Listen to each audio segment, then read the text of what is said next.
Bitcoin is recovering well from the $80,000 low, putting in a hopeful pattern of higher highs and higher lows as we enter perhaps the most crucial point of its 15-year history. But what if the 4-year cycle, the mythology that has shaped Bitcoin psychology for a decade, was never the real driver at all? On-chain signals and macro data now point to a market behaving nothing like the past. And this time is different is slowly becoming consensus. So what happens when that myth finally breaks? Today we break down why the 4-year cycle is collapsing before our eyes, the evidence forcing even skeptics to rethink everything, and why its death might be the most bullish shift in Bitcoin's entire history. Welcome to No Second Best, the show where conviction meets reality and reality points straight to Bitcoin. I'm your host Hurley. Now let's get into it. Bitcoin has clawed its way off the $80,000 lows we hit in late November quite convincingly. It's spent the last 2.5 weeks grinding to higher highs and higher lows, as we now sit around $94,000, which is still a hefty 25% off the all-time highs. Now, it's common knowledge now that this cycle has been very different from previous ones, and we've talked a lot about that in depth on this show before. It all started with the ETF approval and launch in January of 2024. The hype and demand for the highly anticipated ETFs helped spark a first in Bitcoin history, hitting a new all-time high before the halving. And since then, there has been a continuous flow of events that have just strengthened the case for this time being different. For the last decade, the 4-year cycle has been treated like gospel. The halving happens, the price runs up, the bubble forms, the bubble pops. Enter year-long brutal bear market. Rinse and repeat. That pattern has shaped the expectations of millions of people, and expectations shape behavior, which is exactly why this recent drawdown hit so hard. It wasn't the market forcing a cycle, it was fear of the cycle forcing the market. But the deeper we look at what's actually happening under the hood, the macro environment, the ETF flows, the holder base rotation, and overall maturation of Bitcoin as an asset, the more obvious it becomes that the 4-year cycle framework belongs to a different era. An era of small market caps, thin liquidity, and retail-driven euphoria and fear. We simply don't live in that world anymore. The cycles are dead narrative is really starting to gain broad acceptance. Here's Swan Private's John Haar talking about the macro trends leading this shift, and Swan CEO Cory Klippsten talking about what this means heading into 2026 on the latest episode of Swan Signal Live. The people who think that we're at an analogous point, December 2025 to what happened in December 2021, which was obviously a peak, and then some very tough months and years ahead for Bitcoin. Just the backdrop from a macro perspective, and you can look at it in terms of interest rates, Fed interest rate policy, inflation. I think I said interest rates twice there. I meant to say inflation one of those times. Central bank balance sheets, money supply, the direction of federal spending, the crypto collapses and the contagion, Bitcoin's valuation from pick your valuation metric. I like the market value, realized value, the fact that ETFs didn't exist, like on and on. Everything now is just completely different in the positive direction, in my view, for Bitcoin compared to November, December of 2021. And BitPain is highlighting more of the macro factor, like what is the Fed doing? And that's one of the things that's more beneficial for Bitcoin now compared to 4 years ago. But it's really like a long list of a dozen things. And I know most people hear that and say, okay, then why the disconnect on the price? And we can get into why that is. But I think it's just pretty objectively true that the backdrop for Bitcoin now is night and day compared to what it was in the fourth quarter of 2021.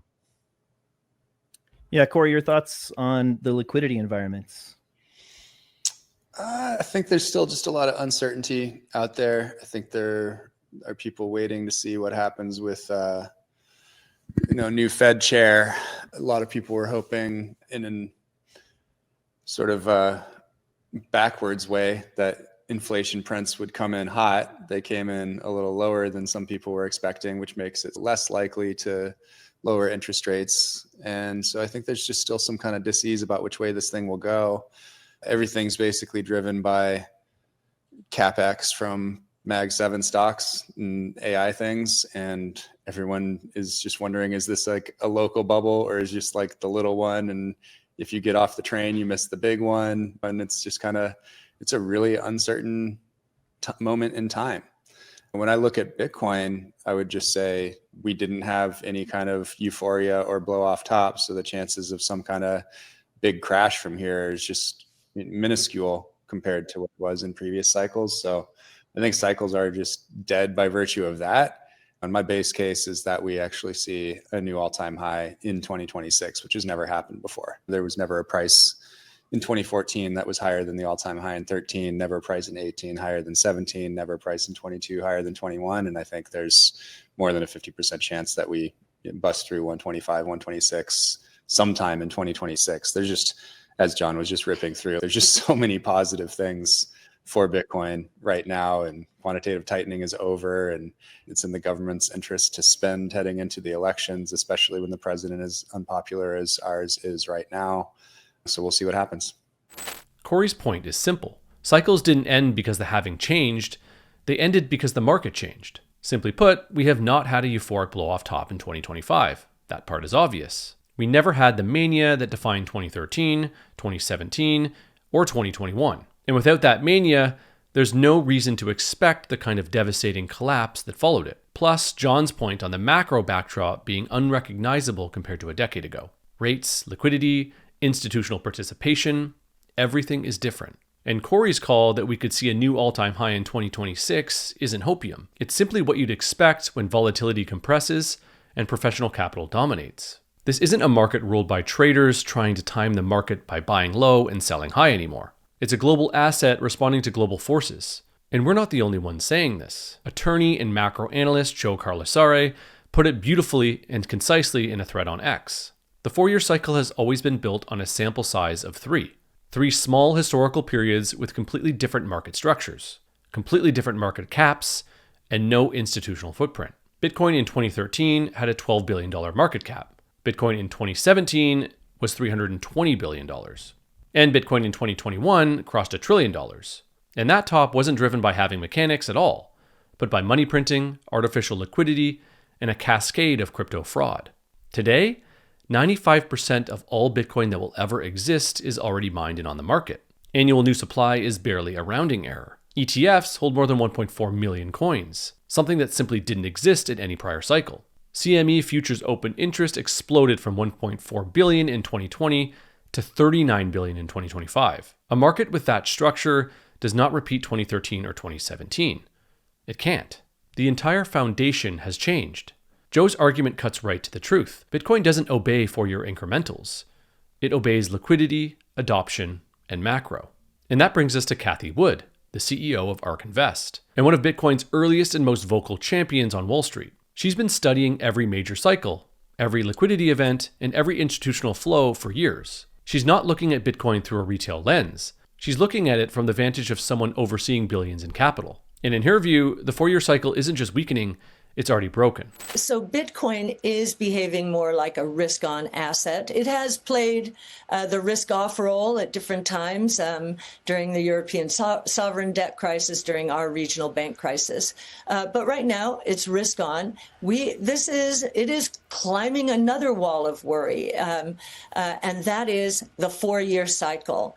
We think the 4-year cycle is going to be disrupted. And what I mean by that is Bitcoin regularly dropped 75 to 90% in its early days. The volatility is going down.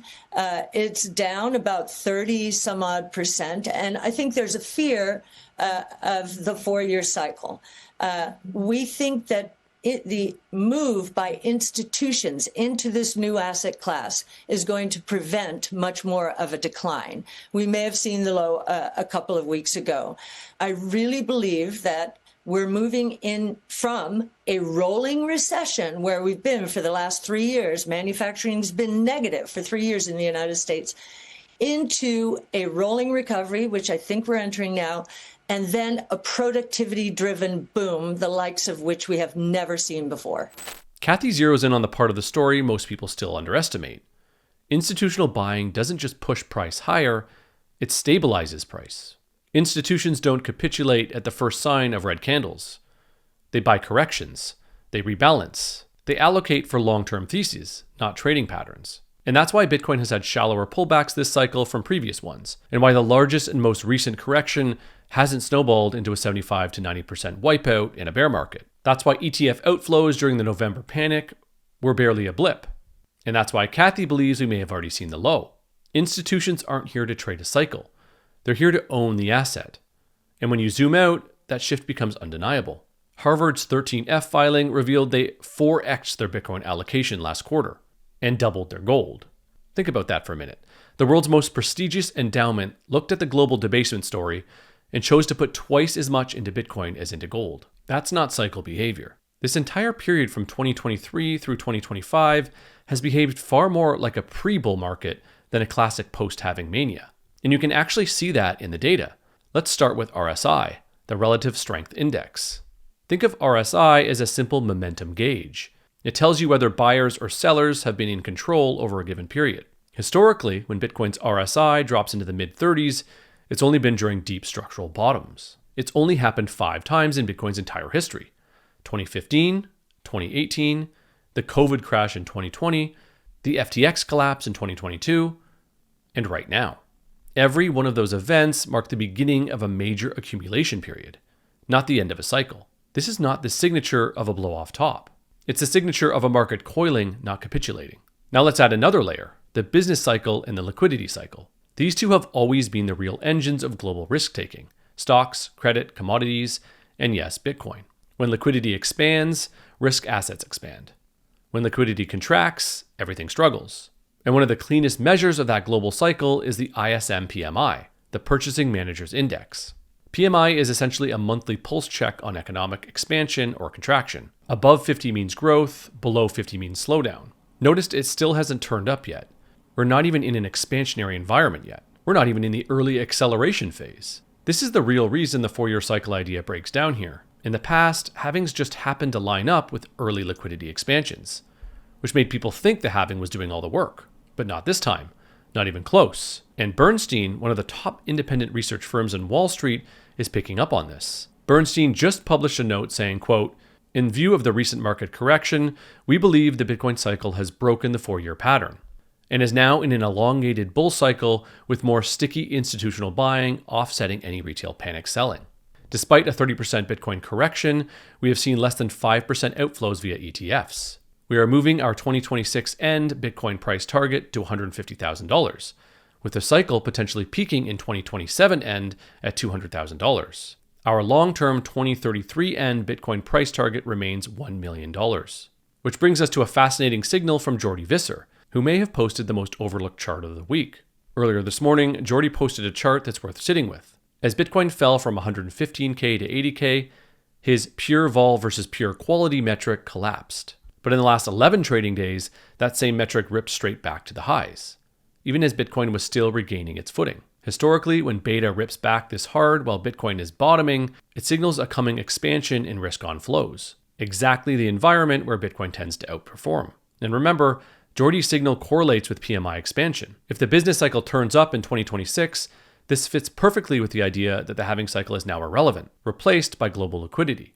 Once again, the model is changing, and that's exactly what Cory pointed to on Swan Signal Live, how access, liquidity, and professional capital are reshaping Bitcoin into a completely different kind of asset.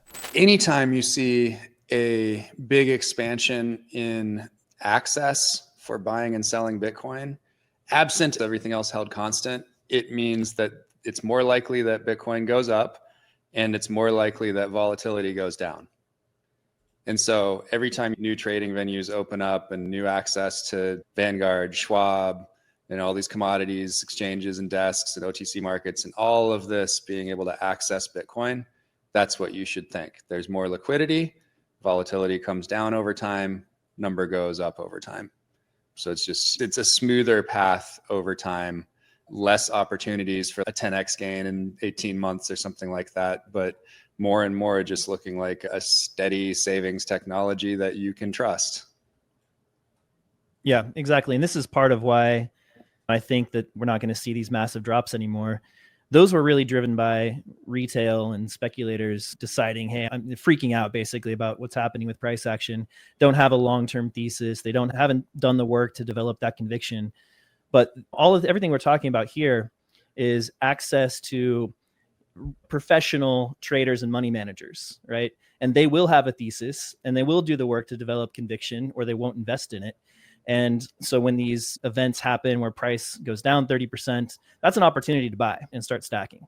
And so this is, like Cory was saying, this is the maturation of the market. What Cory describes here is the most important structural change of it all. Every new access point, Vanguard, Schwab, ETFs, institutional trading desks, does two things simultaneously. It pushes price higher over time and smooths volatility along the way. Bitcoin becomes more broadly recognized as the savings technology we all know it is. Once we no longer have these euphoric bubble tops and catastrophic 80 to 90% drops, the number one deterrent for investors, the stomach-turning volatility, disappears. And Bitcoin becomes that trustworthy long-term savings technology for individuals, families, corporations, and nations.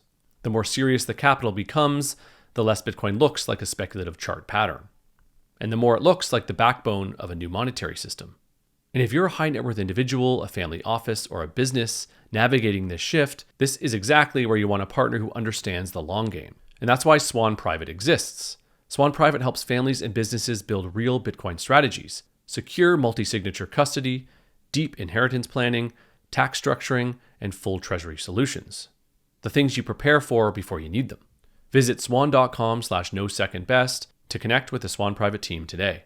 Now, before we close, I want to touch on one final piece of data that captures the scale of this moment better than almost anything else. On-chain liveliness. Checkmate describes it as the long-term moving average of Bitcoin's spending behavior, a way to measure when old coins are waking up and new demand is stepping in. And right now, liveliness is hitting new highs for the first time since 2017. But unlike 2017, where transactions were hundreds or thousands of dollars, this time the flows are in the tens of billions. 2025 has represented a generational rotation in real time. Dormant coins that haven't moved in years, sometimes a decade, have been transferring from old holders to new, serious, permanent holders. The kind who don't buy halving hopium or 4-year fairy tales. We're 25% off all-time highs, yet the most significant capital rotation in Bitcoin's history is happening beneath the surface. If this doesn't signal excitement for what lies ahead for Bitcoin, I don't know what will. We're in truly uncharted territory. So in closing, the 4-year cycle didn't die this year. It didn't die in November. It didn't die when we hit 80K. It's been dying slowly for years, replaced by a new set of forces that are bigger, more global, and far more bullish than anything Bitcoin has ever seen. If the 4-year cycle really is dying, then so is the entire mental framework that's held Bitcoin back for a decade. It means millions of traders are no longer trying to front-run some imaginary top. It means the leverage blowups that used to define every peak and every crash start to disappear. It means Bitcoin stops behaving like a speculative toy and starts behaving like what it actually is, a global monetary asset. Because once the cycle math dissolves, something powerful happens. Bitcoin is no longer chained to a calendar. It's no longer forced into predictable arcs of euphoria and despair. It's free to respond to liquidity, to adoption, to demand, to the real forces that move every major asset on Earth. And in that world, a new all-time high in 2026 isn't some shock to the model. It's the beginning of a new model entirely. We're watching Bitcoin grow up in real time. We're watching the old narrative die and a far more bullish one take its place. And the future on the other side of that shift is wide open, maybe more open than at any point in Bitcoin's 15-year history. So what do you think?